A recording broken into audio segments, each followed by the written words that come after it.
Chapter 3. Comparison, competition, perfectionism, and judgment.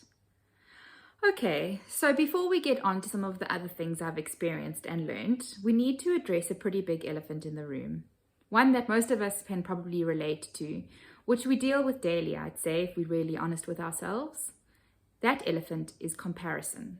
Comparison to others, people we know and people we don't know. It's a major thing in our lives.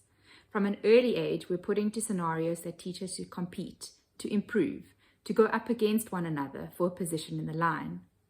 Schools reward top students, so we compete for grades. Sport requires team selection, or you play non-team sport, which was me all the way through school. We compete to get jobs, and then we compete to get promoted. It's part of all of our lives. There will always be selection. It's how we deal with it and respond to it that matters. I was in Standard 3, age 11. It was break time and our group of friends were sitting near the tuck shop in an open area with benches against the wall and an oversized chessboard in the middle of the quad.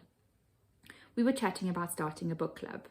The in thing was Sweet Valley High books, the ones with the two beautiful blonde twins who always had the on-trend clothes and most popular boyfriends. Even the books we read taught us to compare. One girl piped up that we needed a criteria to get into the book club.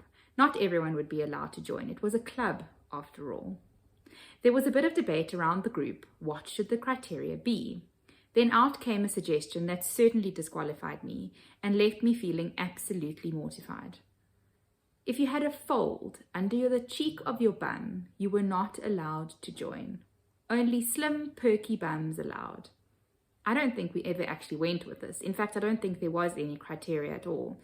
But I remember this moment with such a feeling of shame because I didn't fit the mold. I didn't fit the standard. I mean, how do 11-year-olds even know about bum folds? Another memory that stands out is from around the same time, maybe a year or two later. We were in the change room after school, changing into casual clothes. For what I can't remember. Some of the girls had matching denim shorts with white embroidery along the bottom and the pockets. Those of us who didn't have the matching set somehow started trying on the shorts, probably to ask our moms to get them for us from Woolies too. I pulled on a pair that belonged to a friend and couldn't get them over my hips. I mean, what was I thinking? She was a petite ballerina figure and I was taller and plumper, and there was no way that her shorts were ever going to fit me. I was quite overweight as a child. Again, I remember feeling so embarrassed, so full of shame for being fat. I cried out loud that night and many nights after. We were in primary school and there was already a threat of comparison to our mental health as preteens. These are probably some of the earliest memories and moments of my struggle with weight and body image. From so young, I compared the way I looked to those around me. My self-worth was always connected in some way to how I looked. I always felt I fell short, so I competed in other areas to prove I could be good at something. I started my own spiral of competition and comparison that got more intense through my teenage years and even into adulthood. It also created, probably subconsciously, a need for perfectionism. I bred my own need for perfectionism through my own insecurities. This is how it goes. We might feel less than in certain areas, so we feel we need to be perfect in others. In a way, it's so we can feel we can compensate for areas we don't feel good enough. From this perfectionism, then also comes the need for affirmation. It's so systemic and toxic. As a teen, I became so aware of how affirmation made me feel. How being a certain way, or getting a certain grade, or looking a certain way got you a label. And that label stuck. You were known as smart, or pretty, sporty, or musical, overweight, or thin. Either one or the other. If you had more than one positive label, you were practically a unicorn. It was in high school that I became so chronically aware of my weight and how terrible it made me feel that I got on a mission to change my primary school label of being the fat one, self-given. I became obsessed with how little I could get away with eating. I became fixated on routine and structure to get thin and be thin. This, I thought, would make everything right. I ate the same thing for breakfast and lunch for days on end, usually a bowl of muesli and yogurt with an odd apple thrown in there occasionally. I became obsessed with exercising to be thin, not to feel good, but to look different. This, I thought, was all that mattered. Look a certain way and get the affirmation. Do well in my school projects and subjects and get the affirmation. The aim was perfect. Average was not an option. As I now approach 40, more than 20 years past these memories, I feel like I'm now older and wiser and know better what is important and what is not, and I have a better awareness of why I think and feel a certain way about things. But do we ever truly get past this trap of comparison and competition, the inherent drive for perfection? I don't know. I think on some level we still compare ourselves as adults. We compare ourselves to other wives and moms and colleagues and friends. We see others as having it all together and we don't. The other person always has more. We have less. They have better. We have worse. They have perfect. We have flawed. While I love social media for all that it's good for, I think it also has exaggerated the problems of comparison and competition. Not only do we see one picture and think that this is their whole life, we also feel that we need more. They have the skirt I've just seen on another page, so I need it too. That will give me part of her life. We allow one moment, one interaction with another, to extrapolate our picture of that person's life in our minds. And the story we tell ourselves is that her life is perfect and mine is not. But what we don't allow ourselves to acknowledge is that it's her job to have toned arms and toned abs because she's a personal trainer. It's her job to look stylish and well put together because she's a personal assistant, personal stylist. We measure our own lives, our own stories, using someone else's ruler. We are apples, they are pears, but we still put them up against each other. From this point of comparison and perfectionism that becomes inherently ingrained in us to a point that most of the time we aren't even aware of it, we also then start a pattern of judgment. We judge not only ourselves, but also our families, the ones we love most. Why can't my husband be more like, Why can't he do, like, does? Fill in the blanks. Why can't my child crawl at 5 months like, Why can't he do, like her son? Why can't she just, like, The comparison makes us feel that even our children and husbands and partners don't quite live up to the standard and we believe others have it so right. My son and I did Climber Club for a while when he was a tiny tot. We'd sit on the mat and become completely absorbed into the activities according to the theme. But I wasn't completely absorbed. Part of me was noticing what the other kids were doing, how advanced they were compared to my son, or how small they were, or how big they were for their age. Eventually, when he was the only one in the class that wasn't crawling, I started getting quite concerned. I eventually took him to a physio.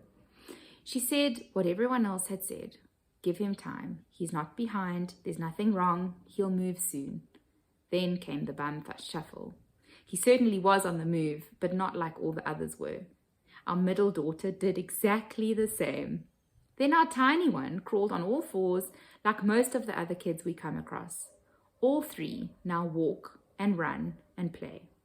All three can do monkey bars and climb under tables. All three can laugh and snuggle. There is absolutely nothing wrong with any of them. But that tiny seed of comparison got me so wound up that I felt there was something wrong with my kid.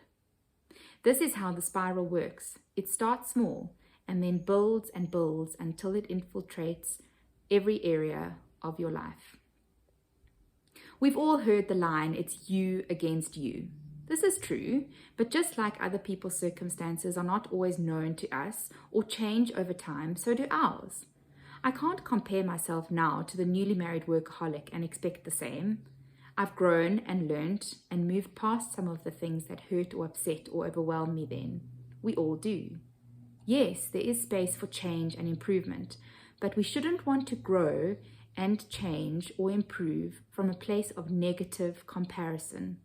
We should change and grow and improve from a place where our desire for something different is greater than our desire to stay in this comfort zone.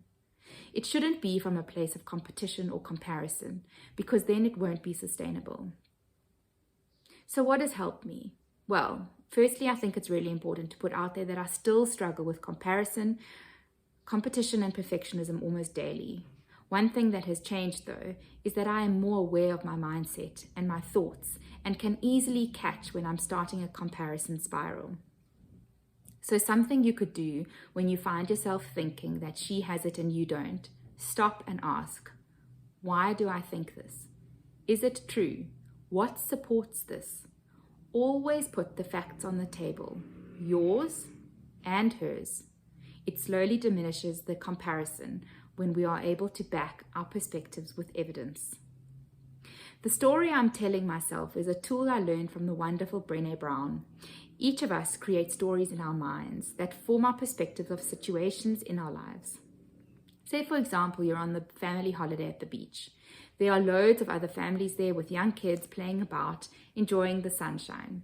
You start noticing how the other moms look and how their kids are behaving. One approaches the water with her 3 kids, looking like she stepped off the cover of a magazine. This is how the story goes. The story I'm telling myself is that I need to up my game with exercise and food discipline, because that mother of 3 over there has the body of a 25-year-old, and I'm over here with wobbles and bobbles in all the wrong places. We create a story of comparison that feeds off and exaggerates our own insecurities. But this is our story. What is hers? Maybe she really is a swimwear model, and it's her job to look like that, and she works really hard for it. Maybe she's suffered years of eating disorders. Being more aware of the story we're telling ourselves helps us to consider things from different perspectives and see things more clearly. It also allows us to break the comparison trap. The best thing I've learned to break this cycle is to practice gratitude. Being more grateful for what we have and who we are surrounded by and what we learn is such a powerful way to curb comparison. The thing that gratitude, though, is that we have to intentionally practice it so that it becomes our default. We can't have a fleeting grateful thought every now and again and expect it to become a habit that makes a difference in our daily lives. What I found about building new habits or practices into my life is to do something new attached to something I'm already doing. So, while I'm waiting for the kettle to boil, which I do every day, I stop to think of a few things I'm grateful for. While I'm winding down at night, reflecting on the day, I stop to think of a few things I'm grateful for. It slowly adds up. It slowly becomes the norm. And then over time, when we live from a place of gratitude, it's less about comparison and competition and more about what we have and what we're thankful for. So that's it. Something that is so real for me still, and I don't think I'm alone, even if you don't want to admit it to yourself.